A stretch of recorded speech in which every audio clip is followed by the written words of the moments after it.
what phase, do we know what phase we are in for the pandemic? I always find these sorts of uses of these kinds of phrases a little bit misleading, because we are in a situation where, if we look at the case data at the moment, it's a very clear epidemic curve. We are in a situation where cases are falling. If you think about classically what we mean when we think about an endemic phase, is you have a disease that's sort of circulating in a population at a very, very low level. And then occasionally we could say this with, say, things like seasonal influenza, which circulates sort of most of the year, but then when it comes to the winter, you get epidemics, you get spikes of cases that increase and go down again. Sometimes this happens that you would call something maybe endemic if it circulates in the population at a low level, and then occasionally you get epidemics kind of spurting out.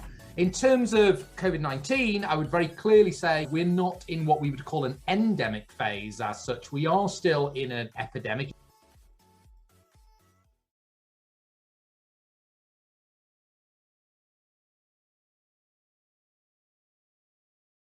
Welcome back to Monday Science. Today we have a returning guest, Professor Mike Tiddlesley.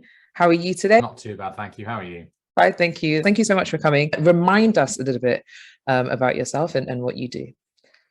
So I'm a professor of infectious disease modelling at the University of Warwick, and I guess I, along with quite a lot of epidemiologists over the last couple of years, have been doing work to analyse the spread of SARS-CoV-2, which is the virus that causes COVID-19 infection, and thinking a little bit about the effectiveness of different types of intervention policy, and trying to forecast forward how the virus might spread. So I guess we've been kind of working with policy for the last couple of years and trying to inform them regarding the potential spread of disease and what the impact various different intervention policies might have. Amazing. So we had you on as a guest. It was January 2021.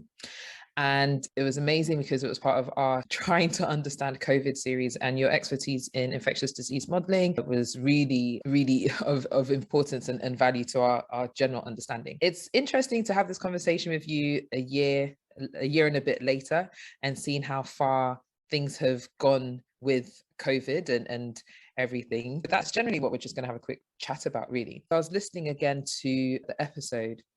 I remember that you said that your interest, I think you've already highlighted, is understanding the disease in real time. So understanding like the spread of the disease in real time.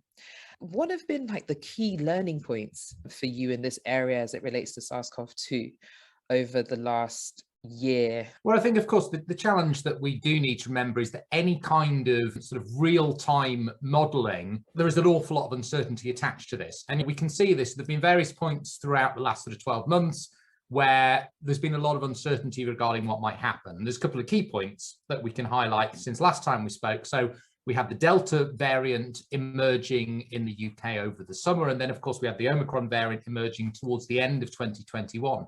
Now, of course, when you can get early ideas that there's something going on by seeing what's happening in the data. There might be particular parts of the country where cases are growing much faster, or it may be that for whatever reason, you might see that maybe the vaccines might look like they're being a little bit less effective.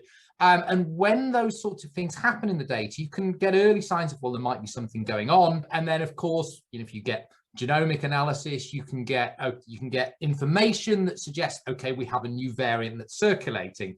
Now, when that happens, of course, what policymakers need is very rapid sort of advice in terms of how rapidly do we think this is going to spread? How well do we think the vaccines are going to hold up? And what might be the role of interventions? But of course, there's a lot of uncertainty around this. Now, this thing puts us sometimes in a bit of a catch-22, that you can say, well, okay, we have uncertainty, so we can't say with high levels of confidence what might happen.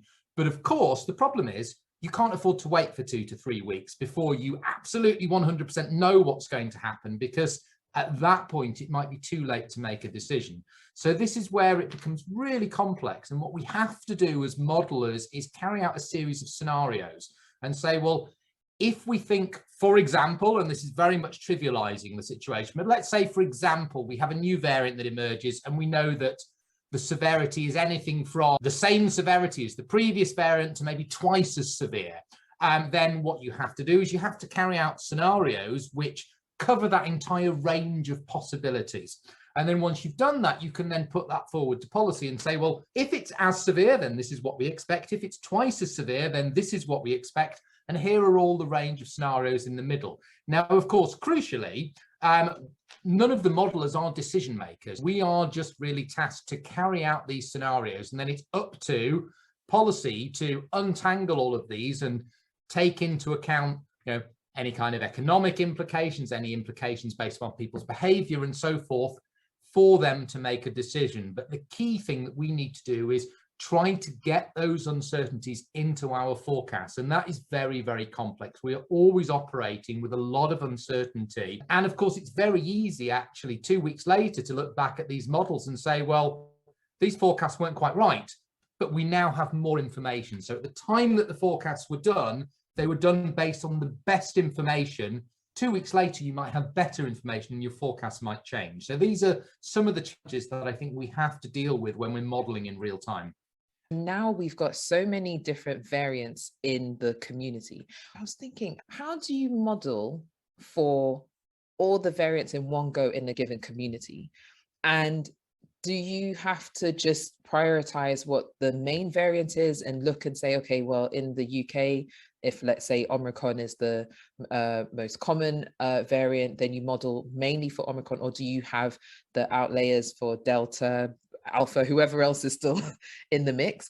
And then, because when we spoke last time, we talked about people who are asymptomatic. So how does that all come in together to give you a picture of predictions as it relates to, as we all, the pandemic, corona, but actually we know that corona is broken up into many different variants. And then also, please correct me if I'm wrong, but it has different viral load, different transmission rates and things like that. So yeah, like how does that all work? Well, I mean, the first thing to say is, obviously it's impossible to model every single variant or subvariant that may be circulating in the population. And of course, if we take this down to the individual level, every single individual who gets infected, regardless of the variant, will have slightly different symptoms, sometimes very subtly, but will be maybe infected for a slightly different period of time. And it's impossible in a model to model all of those things absolutely individually. But what you have to do, therefore, is you have to try to capture what might go on at the population level. So what we can do in the models, of course, is we can model, say, Delta and Omicron co-circulating, which is what they're still doing to some extent at the moment. And of course, they have slightly different characteristics. So you might have a model that considers Delta infections and also considers Omicron infections.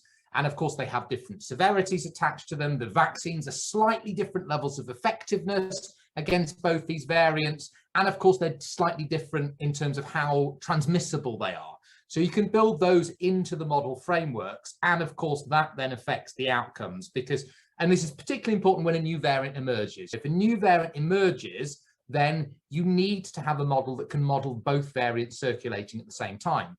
Over a longer term, it may be that one of those variants becomes dominant. And of course, we saw this with Delta over Alpha, that over a period of time, Delta became dominant over Alpha. But it's very important actually to consider that period of time where one is not necessarily dominant over the other, because of course, then that really influences what happens on the population level. Because I said, both because of how transmissible they are, but also because of how effective the vaccines might be. So it's really important that you build those into the model framework. Of course, there have to be approximations made because, as I said, you can't model right down to the level of the individual and how they are personally affected. But when you're thinking about national scale predictions and national scale impacts of intervention policies or so forth, these approximations need to be made so that you can provide advice on that national scale.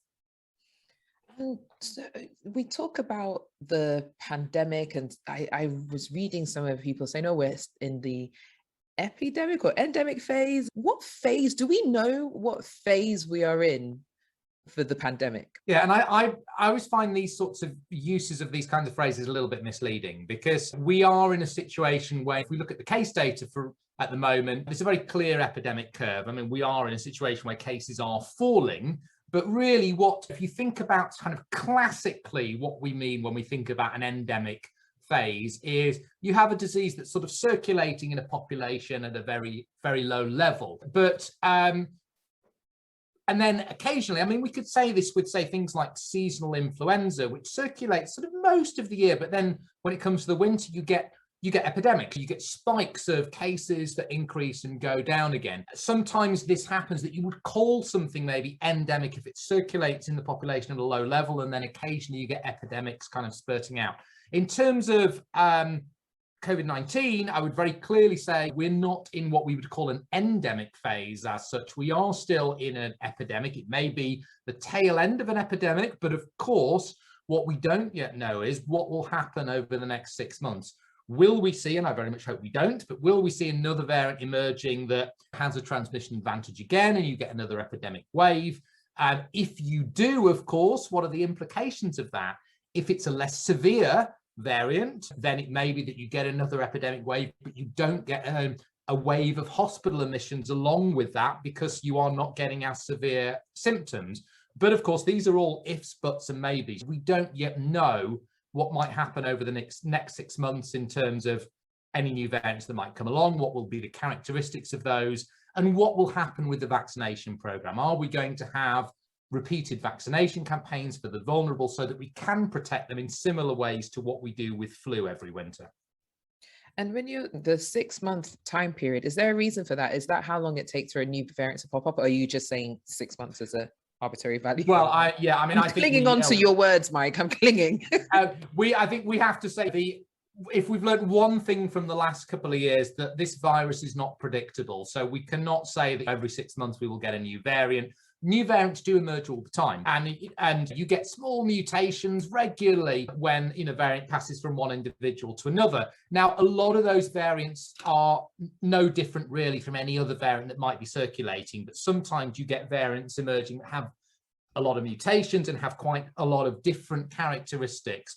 It's very hard to predict when they might happen, but of course, when they do happen, that's when you are concerned and you need to monitor what's going to go on and to try to determine what effect that will have upon the number of cases in the population. You've been listening to the Monday Science Podcast, a weekly show bringing you the latest research and news in science, technology, medicine, and health. We hope you've gotten some useful and thought-provoking info from the show, and we hope you had fun along the way. We know we did. We'll be back soon. But in the meantime, hook up with us on our website at www.mondaysciencepodcast.com. Shoot us an email at info@mondaysciencepodcast.com. Find us on Instagram, LinkedIn, and YouTube at Monday Science, and access episode summaries at mondayscience.medium.com. See you next week on the Monday Science Podcast.